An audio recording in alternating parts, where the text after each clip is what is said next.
नमस्कार, मी पंडित गायकवाड आणि आपण पाहत आहात जय महाराष्ट्र आपलं केबल नेटवर्कवरील आमचं हे न्यूज चॅनल ॲक्ट 20. आता पाहूया काही महत्त्वाच्या घडामोडी. भाजपचे आमदार नितेश राणे यांनी 2 दिवसापूर्वी अहमदनगर शहरामध्ये मुस्लिम समाजाबाबत केलेल्या वादग्रस्त वक्तव्याचा समाजसेविका शिकिला पठाण यांनी चांगला समाचार घेतला आहे. आमच्या प्रतिनिधीशी बोलताना त्यांनी सांगितलं की छत्रपती शिवाजी महाराजांनी 18 पगड जातीला बरोबर घेऊन स्वराज्य स्थापन केलं. आम्हीही छत्रपतींच्या विचारांचे व संस्काराचे मावळे असून आमच्याही पूर्वजांनी छत्रपतींच्या बरोबर खांद्याला खांदा लावून त्यांच्या स्वराज्य निर्माण करण्याच्या संकल्पनेमध्ये त्यांना मदत केली. आम्ही स्वराज्य स्थापनेमध्ये सहभागी होतो आणि भाजपचे आमदार आम्हाला मस्जिदीमध्ये घुसून मारण्याच्या गोष्टी करत आहेत. काय म्हणावं याला? त्यांनी राणेंच्या त्या वक्तव्याचा निषेध केला. धन्यवाद. आज आपण एका मोठ्या सामाजिक विषयाला हात घालत आहात. सगळ्या महाराष्ट्रात नाही, महाराष्ट्राच्या बाहेरही आपला व्हिडिओ व्हायरल होतोय. काय सांगा? सर्वप्रथम तर मी सर्वांचे आभार व्यक्त करते की त्यांनी मला एवढं मोठं बनवलेलं आहे. माझी जनता ही माझी सर्वात मोठी ताकद आहे आणि सर्वसामान्य जनतेसाठी मी जे काम करते, मी एक मोठी सोशल वर्कर नाहीये. फक्त माझा एकच मुद्दा होता की जे अन्याय होतोय ना त्याला रोखण्यासाठी मी एक व्हिडिओ बनवला होता आणि तो व्हिडिओ होता रामगिरी बाबावर आणि त्याला जे पाठीशी घालणार आहेत त्या लोकांवर होता आणि काही समाजकंटक आहेत ते शिव्या देतात डायरेक्ट आणि घरात मंदिरात किंवा मस्जिद मध्ये घुसून मारण्याची बात करतात. बघा, नितेश राणे हा एक आमदार आहे आणि आमदाराने असं वक्तव्य करणं हे खूप चुकीचं आहे. शिव्या देणं चुकीचं आहे.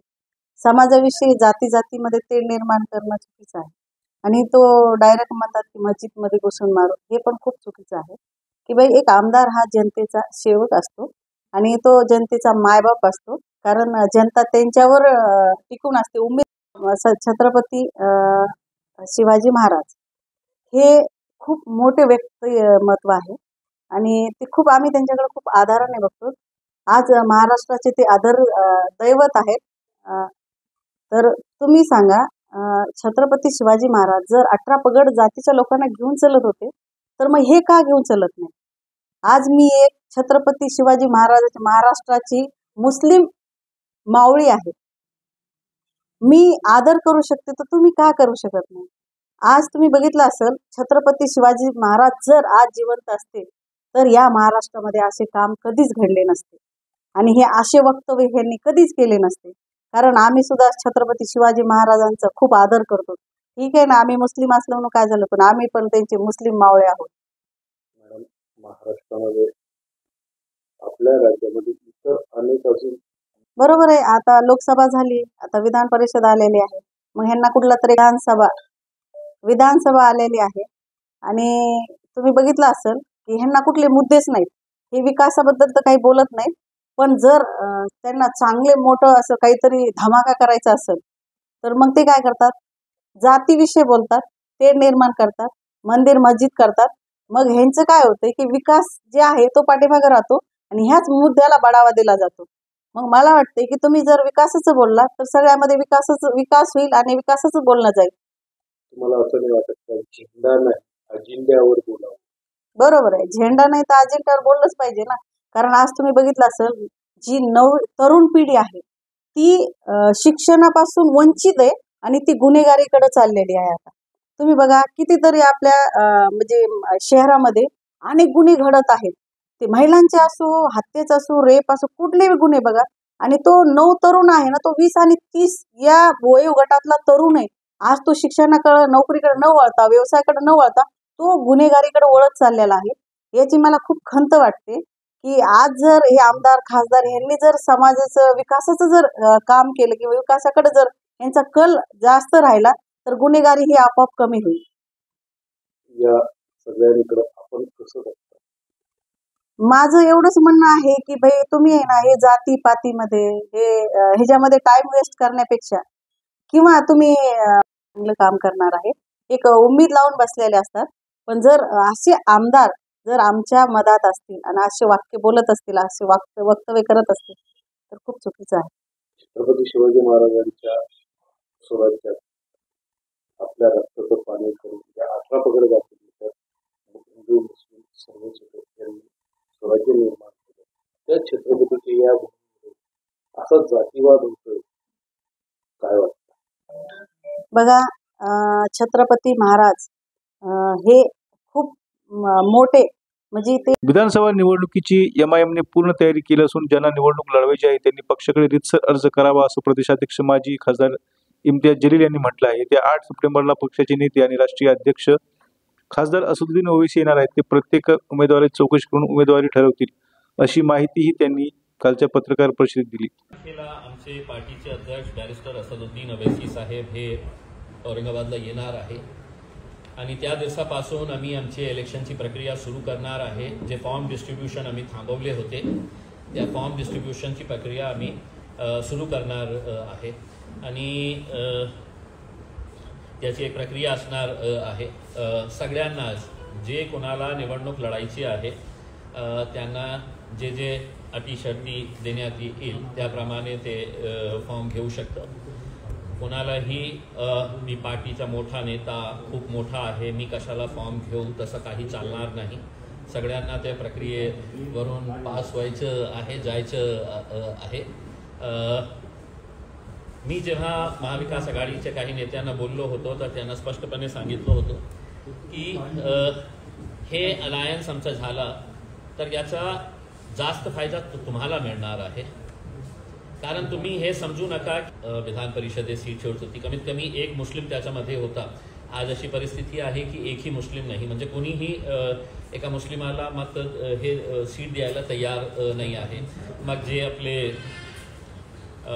लोकसभेमध्ये वक्फ बोर्डचा बिल आला होता त्याच्यानंतरही आपण बघितलं असेल की कशा प्रकारे मुस्लिमांच्या मतावर निवडून आलेले जे खासदार शिवसेनेचे होते ते बाहेर पडले. त्यावेळी कमीत कमी तिथे थांबले असते आणि आपल्या पार्टीचा काय स्टँड आहे जे काही असेल ते तिथे सांगायला पाहिजे होतं आणि खऱ्या अर्थाने ते विरोध करायला पाहिजे होतं. तसं काही केलं नाही. म्हणजे आणि त्याच्यानंतर हे रामगिरी नावाचा जे एक भोंदू बाबा जे आहे आणि त्याच्यानंतर हे नितेश राणे सारखे हे असे पिल्लू जे सोडण्यात आलेले आहे, हे सगळं बघून कुठेतरी असं वाटतं की मुस्लिम समाजाला आता कळलेलं आहे की बाबा आपण सेक्युलर सेक्युलर सेक्युलर म्हणून आपल्याला मिळत काय आहे, रिटर्नमध्ये आपल्याला काय मिळत आहे, तर ते हे लोकांनी सगळं बघितलेले आहे. अशा परिस्थितीमध्ये आम्ही त्यांना स्पष्टपणे सांगितलं होतं की आपण चर्चेमध्ये बसले असते तर जे कमीत कमी सीट्स आम्ही लढायला तयार होतो, कमीत कमी सीट्स ज्याच्यामध्ये आमचा खूप चांगला प्रभाव आहे ते सीट्सवर आम्ही लढायला तयार होतो. पण तसा काहीही त्यांच्याकडून प्रतिसाद आलेला नाही आहे. आता आम्ही आमचा निर्णय घ्यायला इंडिपेंडंट आहे आणि जे काही आता डिसिजन घ्यायचं आहे 8 तारखेपर्यंतही त्यांना हे आहे की 8 तारखेला ओवैसी साहेब येणार आहे. त्यांच्याकडून काही चांगला प्रतिसाद तर आजही आम्ही त्यांच्यासोबत बसायला तयार आहे. पण एकदा स्पष्ट करून टाका की तुम्ही आम्हाला पाहिजे का नाही पाहिजे असेल तर नाही पाहिजे असेल तर एकला चलवण्याची आमची तयारी आहे. मग जेव्हा आम्ही एकला चलायला सुरुवात करणार मग त्यावेळी निकालाच्या नंतर आमच्यावर बोट दाखवू नका की तुमच्यामुळे हे पडलं, यांना इथे मत मिळाले होते, त्यांना इथे मत मिळाले होते.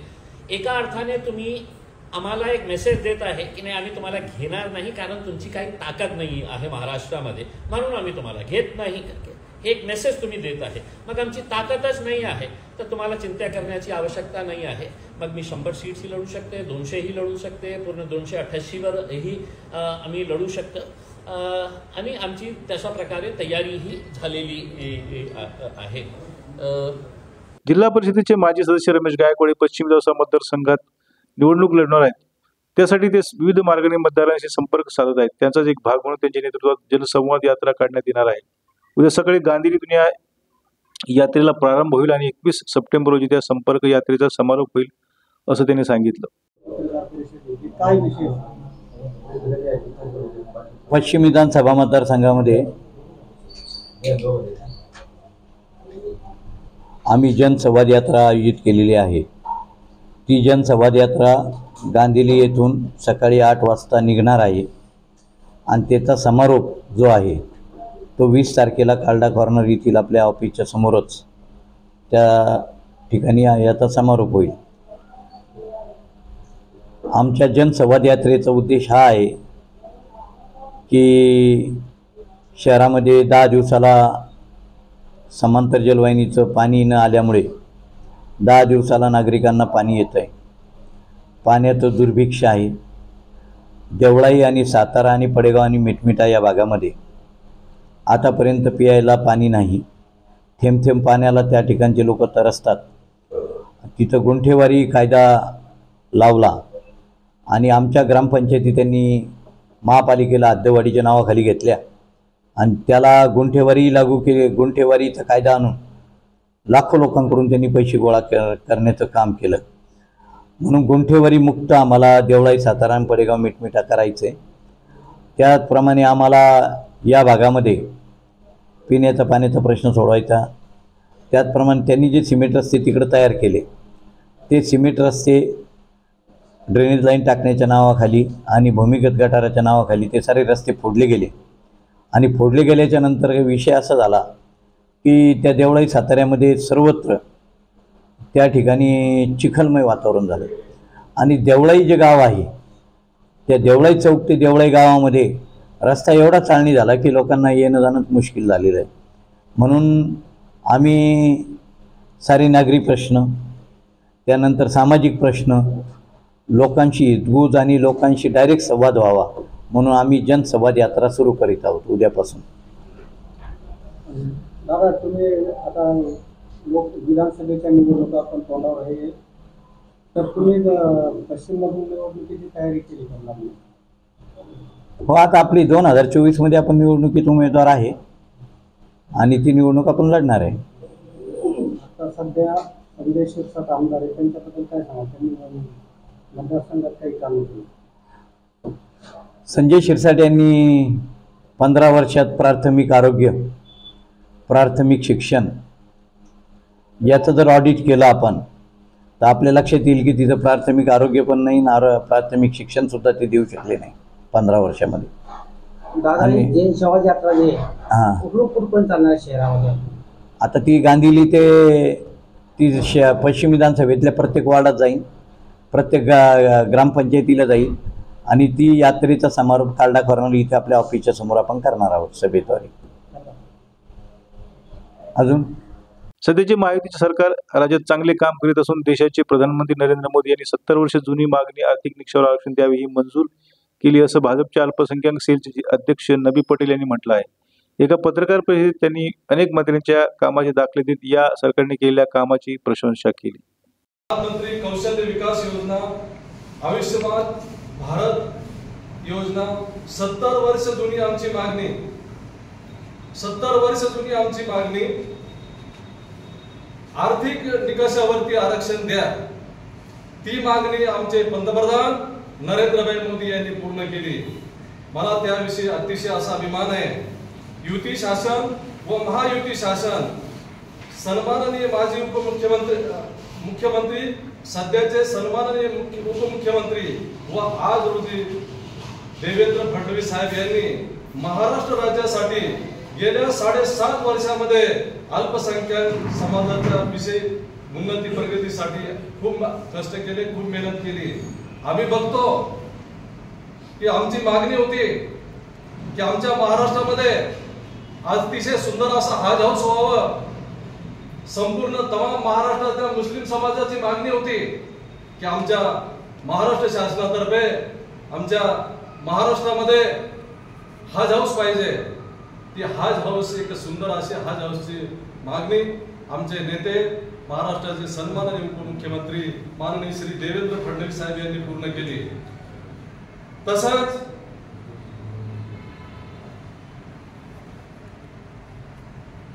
वक्फ बोर्डाविषयी प्रत्येक जण वक्फ बोर्डाच्या भाड्याविषयी शंका घेतात.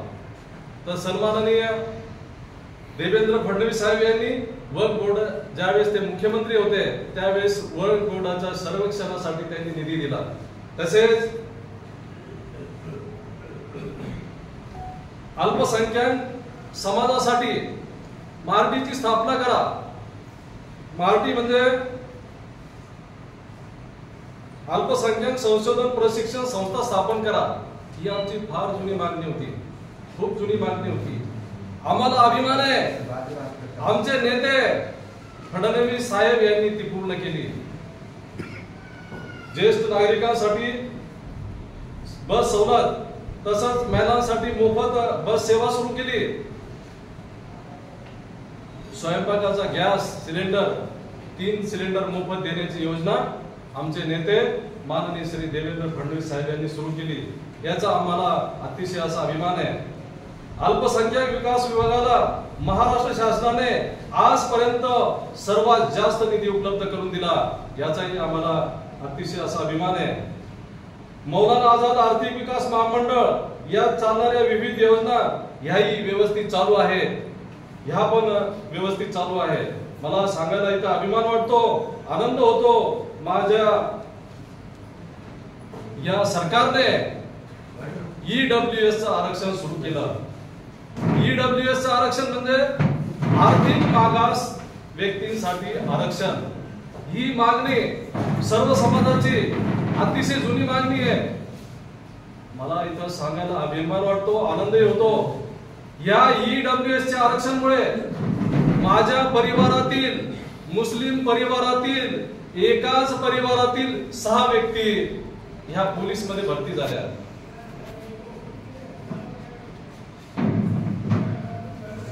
आणखीन एक माझ्यासाठी अभिमानास्पद बाब, आपल्या देशाचे पंतप्रधान सन्माननीय आदरणीय नरेंद्रभाई मोदी ज्यावेळेस आमच्या छत्रपती संभाजीनगर औरंगाबाद दौऱ्यावर आले होते, त्यांनी शेंद्रा MIDC मध्ये महिला मेळावा घेतला.